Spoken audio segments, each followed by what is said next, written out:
Hey all, my name is Professor Thom Hazel. I am an NCLEX coach at a small college from the Midwest.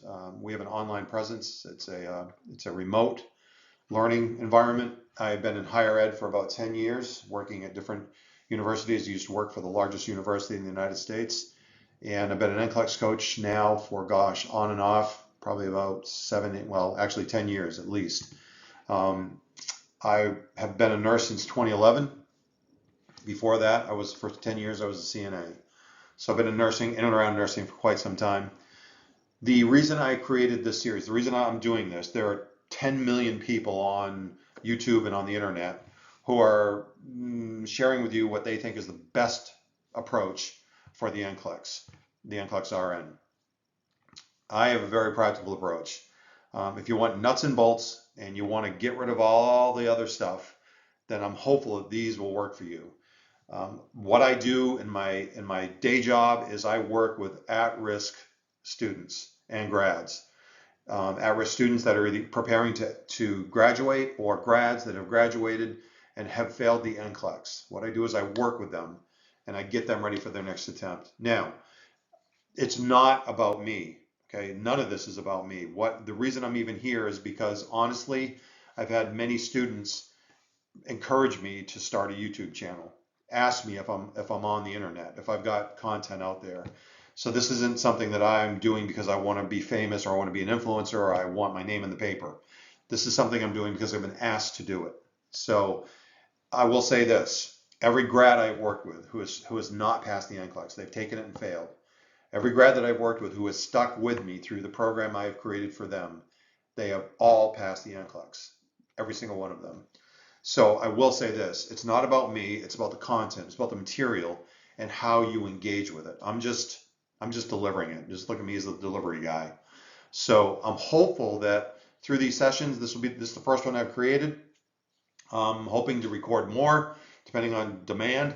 But they're going to be short, 20 minutes maybe, and just go over some things that I have found that really work with students that are struggling. So I'm glad you're sitting here. I'm glad you're watching this, and I hope it's helpful for you.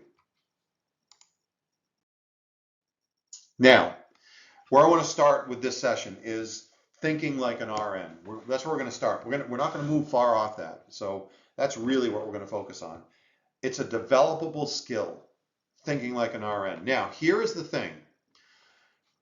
Every NCLEX question that is written assumes one thing. Well, it actually assumes two things. But the first thing it assumes is that a nurse or the nurse, that's you. You are that. You're not reading about somebody else.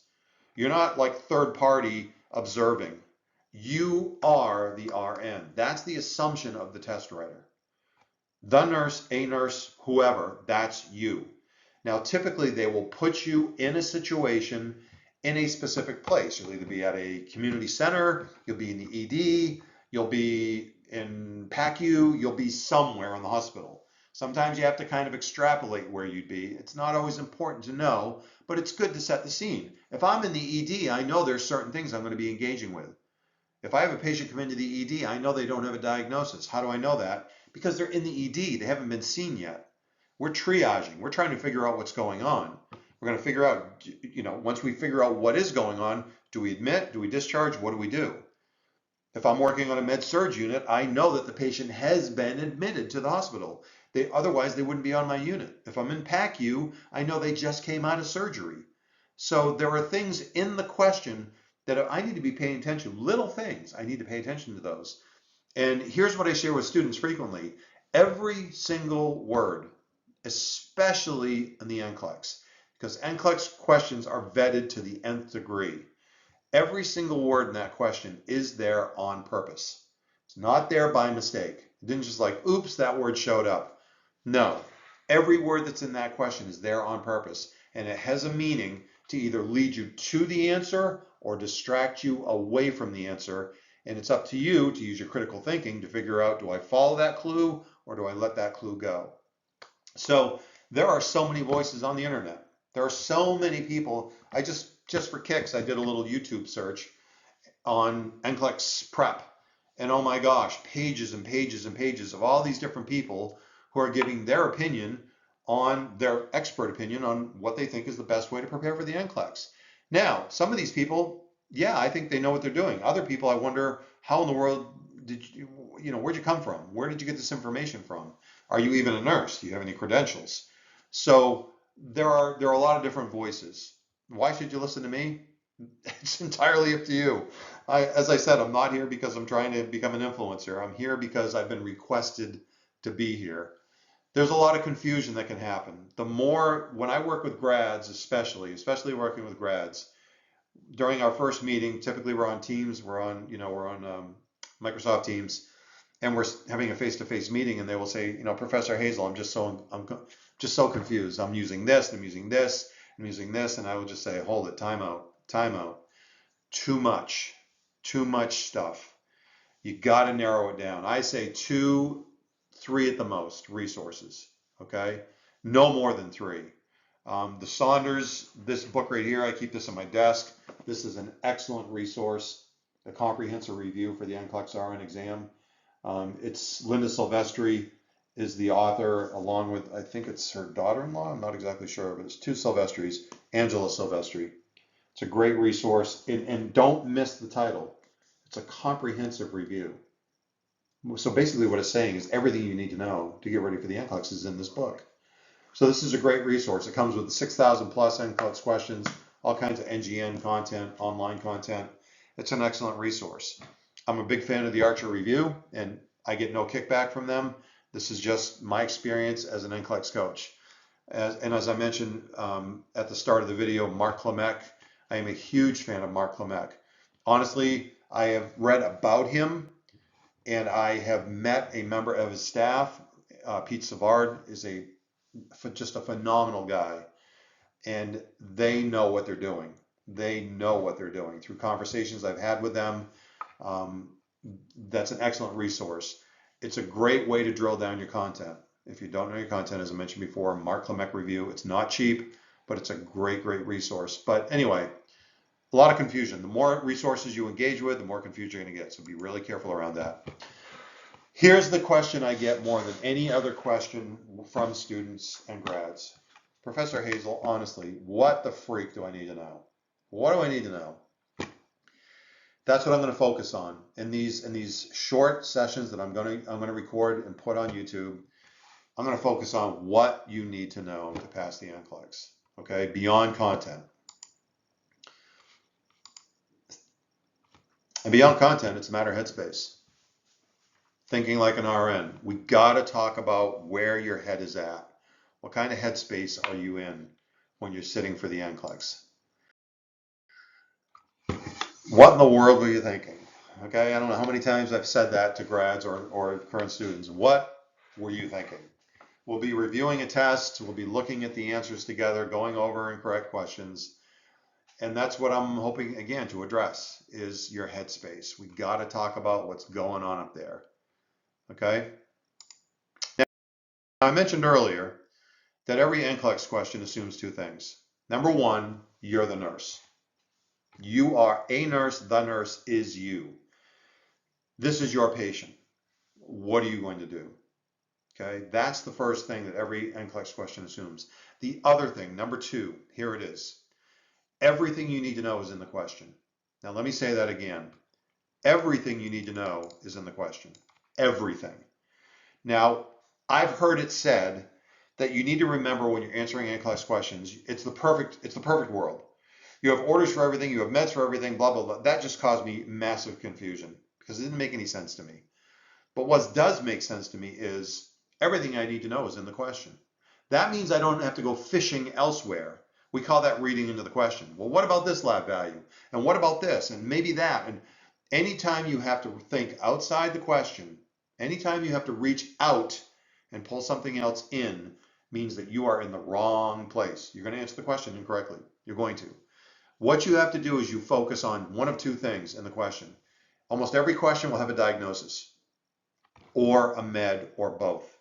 Okay? Now, as I mentioned earlier, if you're in the ED, you may not have a diagnosis. Why? Because in the ED, you're being triaged. We don't know what's wrong with you yet.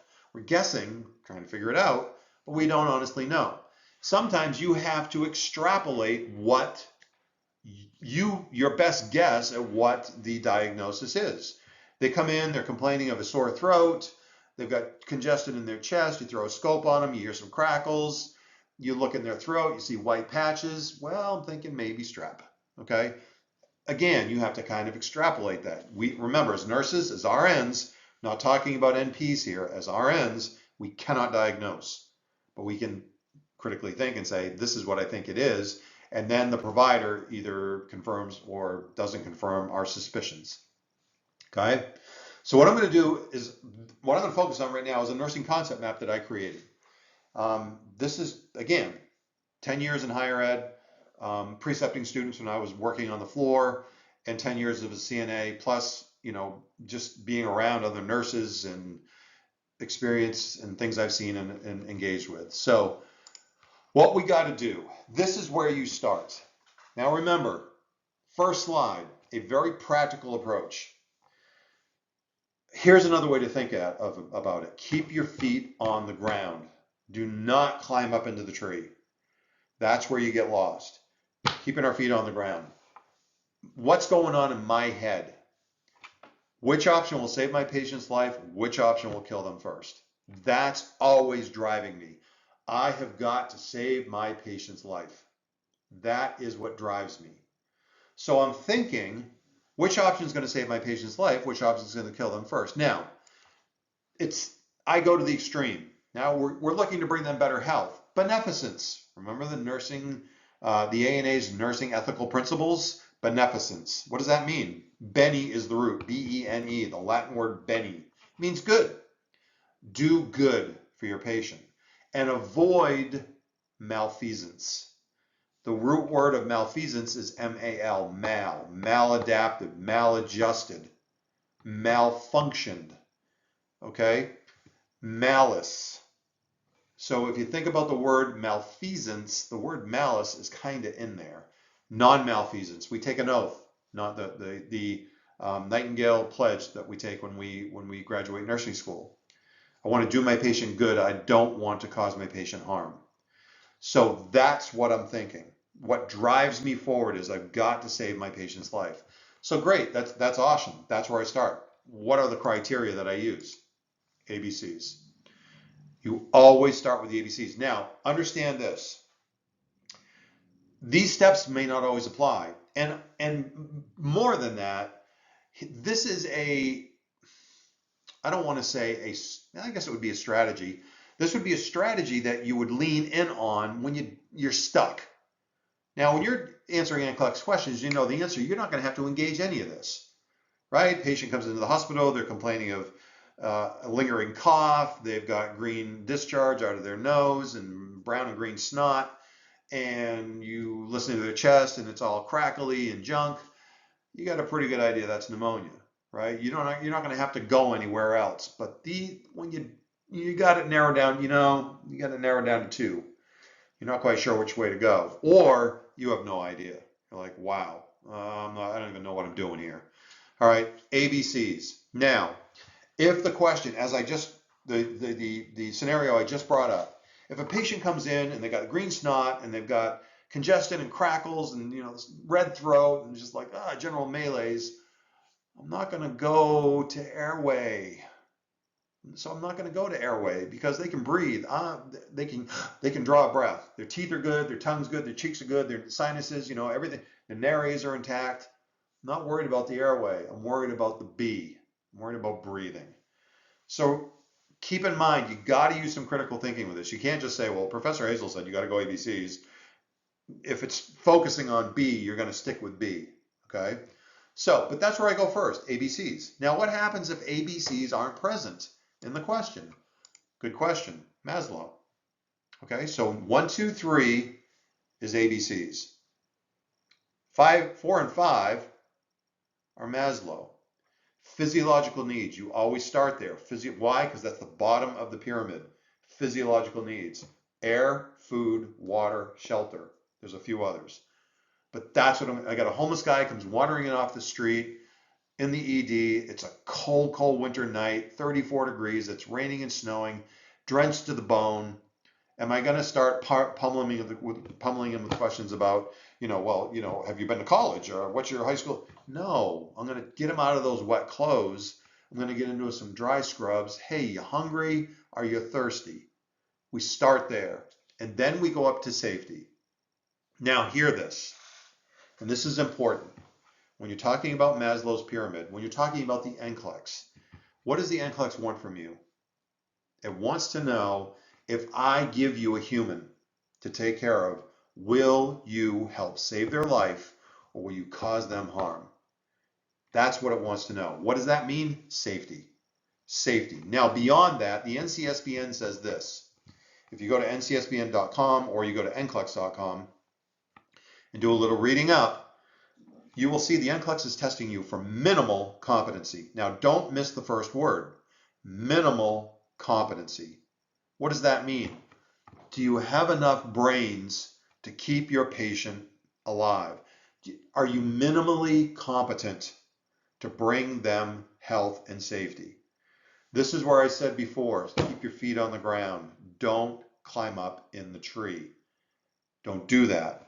I've talked to way too many students who said, I picked that answer in my head, and then I thought, that's too easy, and I went to a more complex answer. And there's the problem. Minimal competency. I'm going to talk about that more in just a little bit. So, first three ABCs, 4 and 5, Maslow. If you can't find those, that means it has to be a psychosocial question. There's no place else to go unless it's dosage calc. And let me just tell you a little secret. In the 10 years I've been working in higher ed, and all the time I've spent working with thousands of students on the NCLEX, I think one of them reported they got a dosage calc question on the NCLEX. One. And they said it was a very, very basic dosage calc question. Now, that's not to say you're not going to get any, but the chances of getting a dosage calc question on the NCLEX, in my opinion, are almost zero.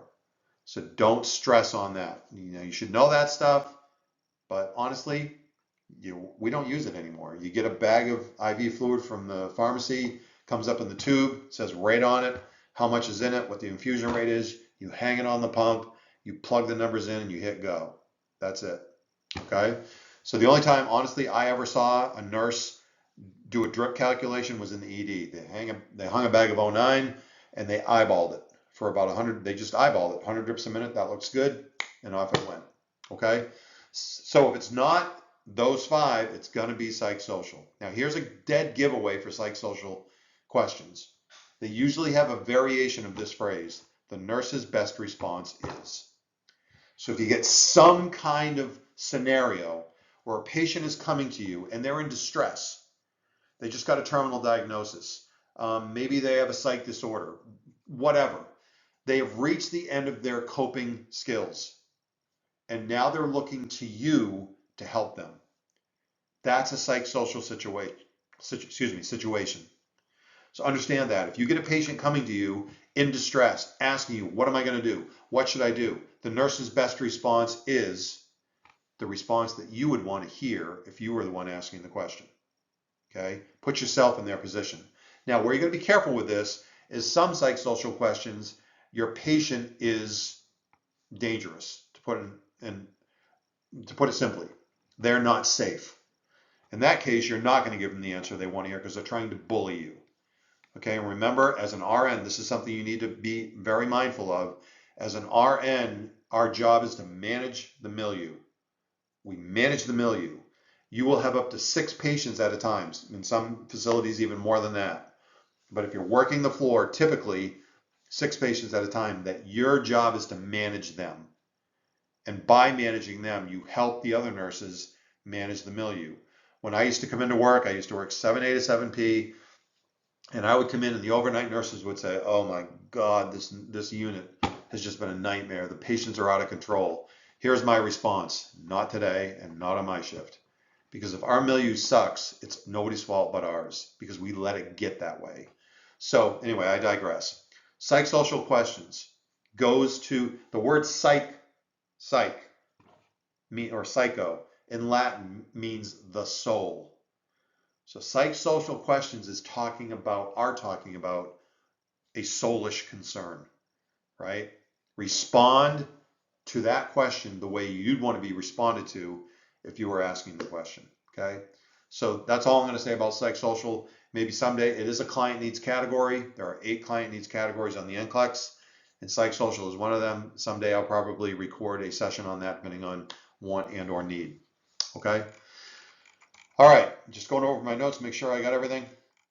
All right, let's go on to the next.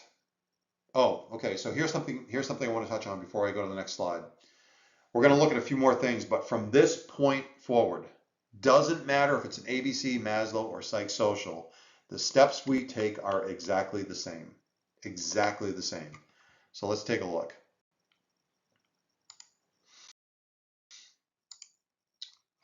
Here it is. Doesn't matter if it's psychosocial, doesn't matter if it's ABCs, doesn't matter if it's Maslow. Your first thought should be, what can I do right now? Okay, right now. Here I am, I'm the nurse, this is my patient. What can I do right now? Now, here's a couple other things to keep in mind. And this is the most important. I don't need to leave my patient. Now, let's say you get a question, you come into the patient's room, they are cyanotic, they are dyspneic, SOB. What do you do first? Okay, priority questions, we call those. What do you do first? What do you do best? What's the priority intervention? Well, obviously, my first concern is airway. So I'm looking at my answer options. One of them says, call the doc. The other one might say, apply cannula, O2, 2 liters of O2, give them their inhaler, or set them up. What can I do right now? I don't need to leave my patient to do it. I'm going to sit them up. Okay? The simplest thing I can do, and I do not have to leave my patient, nor do I, and I'm sorry, my bubble kind of covers this one, I don't need to call for help. I don't need to call for help. So here it goes. What can I do right now? I don't need to leave my patient. I don't need to call for help. Okay? Now, calling for help, now, please understand this. This is crucial for you RNs watching this. This is crucial for you to understand, or you soon to be RNs, you nursing grads or you nursing students. If I have to call for help, it means automatically that it's an emergent situation. Well, how do you know that? Because I'm the RN. And if I've exhausted everything I can do, and that's the assumption, if you're calling for help, you've exhausted all of your options, then automatically it must be emergent. It has to be. Doc, NP, provider, this patient, I started an IV running, they're complaining of shortness of breath, they're broken out in hives, I've shut off the IV, what do you want me to do? I can't do anything beyond shutting down the IV, not without violating or breaking the law. Why? Because my scope of practice ends there. I can't order another med. Can't do it. I can ask for one. I need some epinephrine, doc. Can I get an order for an epinephrine? I need it now, or my patient's going to die on me. What's going to save their life? What's going to kill them first? Okay? So let's walk through this in real time. Here we go. What's my thought? You guys tell me. What am I thinking? Got to save my patient's life. What option is going to save their life? What option is going to kill them first? Okay. What is my criteria? ABCs. Can't find those. Maslow. None of those show up. It's got to be psychosocial. So here I am. Save their life. Kill them first. ABCs. Maslow. Psychosocial. Next step. What can I do right now? Don't need to leave my patient. Don't need to call for help. That's it. Now, the final thing I want to touch on is this. You're thinking, and this is crazy important. As I've said several times now, you keep your feet on the ground. Don't climb up in the tree. And I'm using some analogies here, so if you don't know what that means, it means keep your thinking simple. The old saying, KISS, keep it simple, stupid, okay? Don't climb up in the tree. Don't look for the high and mighty answer. What can I do right now? I don't need to leave my patient, and I don't need to call for help. Simple to complex. What is the simplest thing I can do to save my patient's life? And that's the one you go with. Now, how do you get good at this stuff? Well, you probably heard the saying before, practice makes perfect. Heard that saying before, practice makes perfect. And as a critically thinking RN, I've got a problem with that statement. And here it is.